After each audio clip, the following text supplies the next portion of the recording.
Pepto-Biz, what this pink stuff is, don't tell me. Yeah, you heard me, you ain't feel me. I've been moving up and shaking, go and hit me on the celly. Try to sell me on something while I hold it compelling. Ever since I've been gone like Kelly, they been trying to tell me about this and that. I ain't chatting with you, we ain't going tit for tat.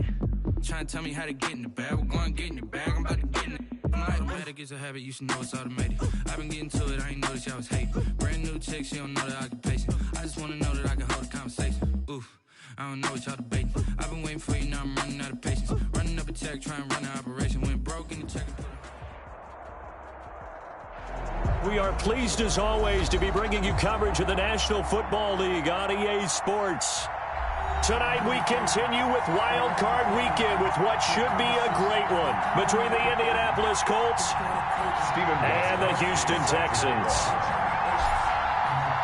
The battle for the Lamar Hunt Trophy begins as we're underway in this AFC Wild Card game. Now it's Wilson. And he's up across the 25 and down at the 28. Over 1st and 10 at their own 28-yard line.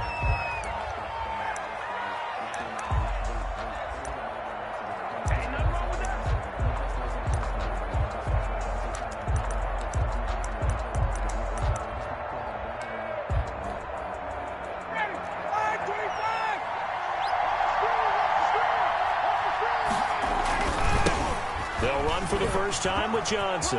He'll have a first down past the 40.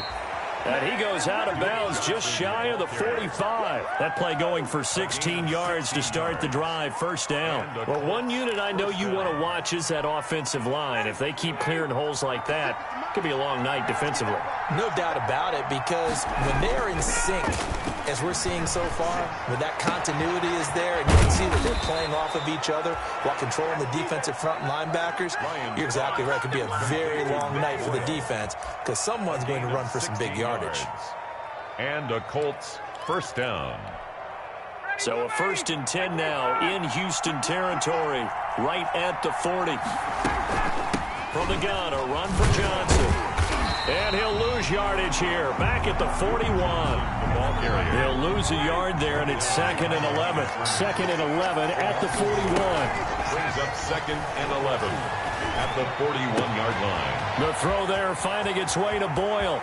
Touchdown, Indianapolis.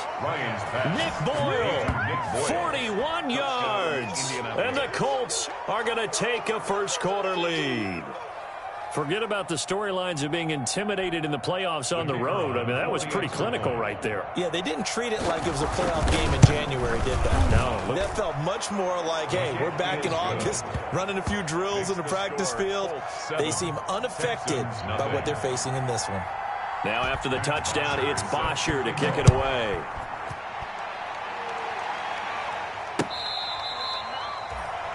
The Texans take over 1st and 10 at their own 25-yard line.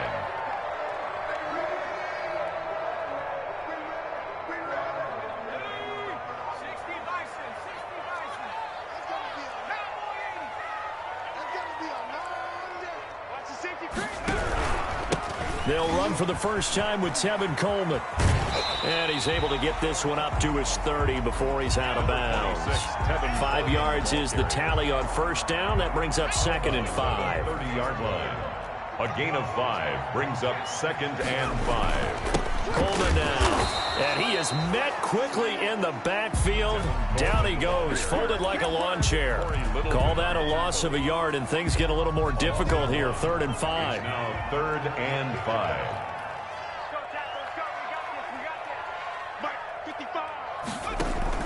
Throwing is Eason. Got a man open. It's Darren Waller.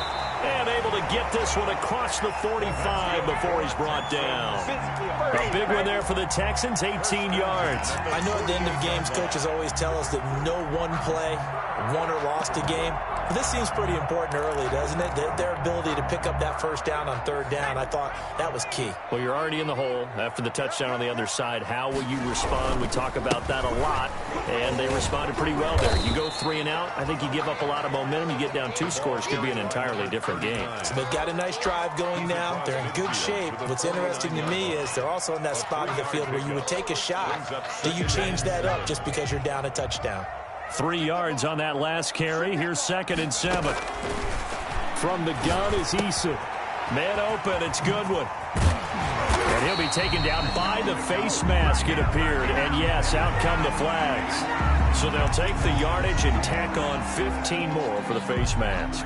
Talk about a play that absolutely costs you in the end. Just trying to do your job, right? Trying to get him on the ground. Next thing you know, they march off another 15 against your squad. Here's Coleman. And he'll get him inside the 15 down to the 14-yard line. Bobby McCain here, the one who brings him down. That's a really nice job by them picking up the run blitz and detecting it and blocking it and turning it into a nice run. And a lot of times you think if you blitz a running play, you're going to smother it. But a lot of the blitzers, they come in a little bit high. They don't have grip. And he's in. Touchdown, Houston. 14 yards. And the Texans are an extra point away from tying this football game. Great call to hand that one off, and his running back did the rest. Someone read their keys correctly, and on the defensive side of the ball, they certainly did not, because they really essentially were just going to swarm the quarterback. They kind of guessed themselves out of the play, and guess who benefited? The guy with the football. He's set to kick off. Each team's had it. Each team has scored. 7-7 here as the kick's away. And they've got it. They recovered it. But hang on now, though. There's a penalty flag down.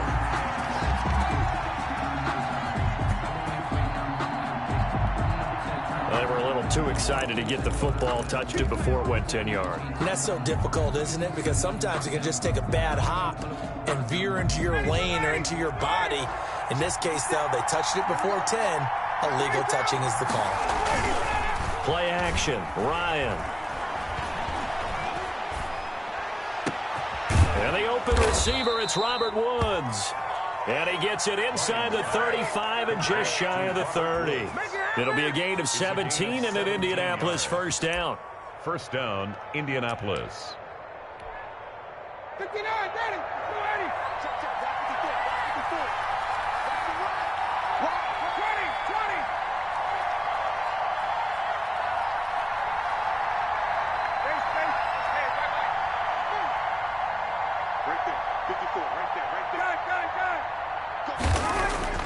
Now Ryan. And he's going to go down. They get to him back at the 40. How about that one? The so-called little guys putting the pressure on. That was the strong safety. When I was in college, we often called that a lightning blitz.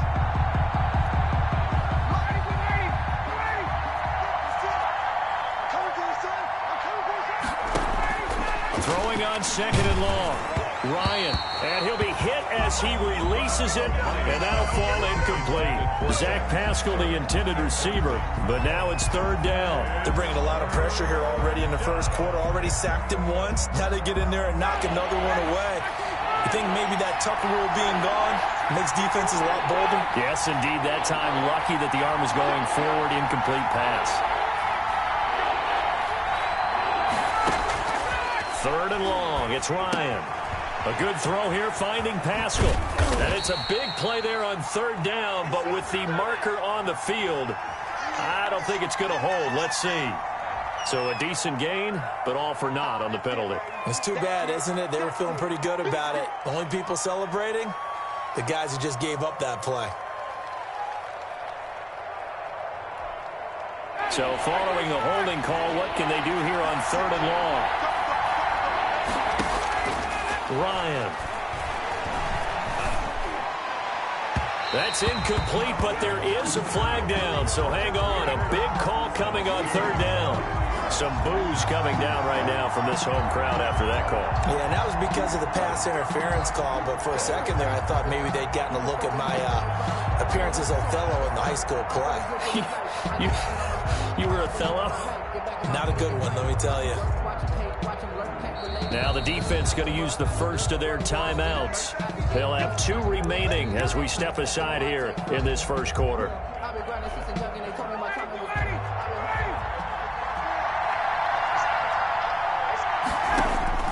On 1st and 10, it's Ryan. And the coverage terrific there as that's knocked down and incomplete. He was looking for Nick Boyle that time. And that'll bring up second down. And that's a nice job there because you've got to play the ball, not the man when in coverage. That'll keep you away from a lot of needless penalties, and he's able to knock that one away. Again on 2nd and 10, it's Ryan. And it's caught. And out of bounds all the way down at the 3. His second catch of this wild card game, and it goes for a first down. I know this may be jumping the gun a little bit, but 7-7, they're flinging it around like crazy. Look at the drive that's going on here. Partner, we may have to start thinking about one of these defenses just holding someone to a field goal and maybe trying to get an advantage that way. They'll run for it with Bo Scarborough. And he'll get into the end zone. Touchdown, Indianapolis. A 3-yard touchdown run. And the Colts have taken the lead. People always talk about one of his biggest strengths, running the football, vision, and he found the spot there, went into the end zone. You're exactly right about that. And it wasn't just the vision, right? Once he saw the gap, decisiveness, made up his mind, and about the power to finish the play. Not only did he get good blocking, he created his own space as well. And this will be a touchback as that sails over the end line. At their own 25-yard line. Houston's offense already at the line, set to get going. And that last touchdown drive they had very balanced. How key is that balance? It's huge because most of the time when we talk about balance is run, pass, almost 50-50. But most of the times when you talk to offensive coaches, they say balance is we do what we want when we want to. And that means that they're ahead of the defense, keeping them on their heels. Yeah, they imposed their will on that last drive. On 2nd down, it's Coleman. And tackled down after a gain of 3. Leaves him with 1 yard to go on 3rd down. I do know from experience that when you slow down someone's running game, you're now doing the dictating on defense. And guess what? Now you're getting ready to tee off on their quarterback because they have to throw it all the time. You just still have to be alert for the draws and other plays of that nature to make sure you don't get hurt. Through one quarter, 14-7 our score. Colts 14. Texans 7. Line of scrimmage, the 37 on 1st and 10. Rush in, rush in, rush in. Coleman. And this winds up a gain of 4 to the 41. Coleman, the ball carrier. Well, on every play call, you realize it's not going to go for a touchdown. So a lot of your calls are setting things up for maybe later in the game, trying to establish the inside run with toughness now. Hopefully get to the perimeter later, and let's face it, you could do worse than a 4-yard run on 1st down. Here's a pass swung out left to his running back. And he'll get it out a couple yards shy of midfield at the 48. 7 yards there and a 1st down. For a second there, I thought that might break big. Screen pass, looked like it was coming together, looked like there was an opening. Still, ended up with a solid game. 2 first downs have him up near midfield now on 1st and 10.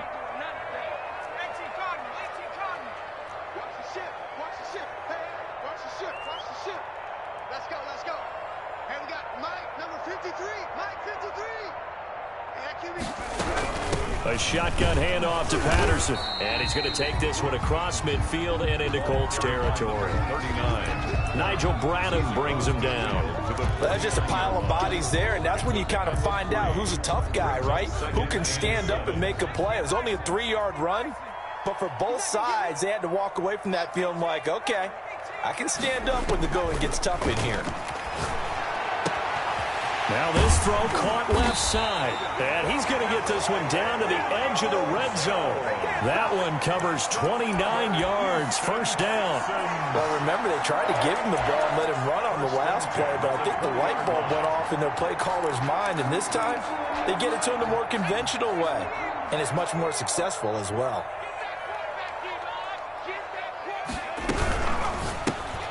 He rifles one that's intercepted. Picked off by Prince Amukamara. And the return here will go to the 31-yard line. Charles, not only is that an interception, it's one when you were really knocking on the door for a touchdown inside the red zone. You're actually thinking points no matter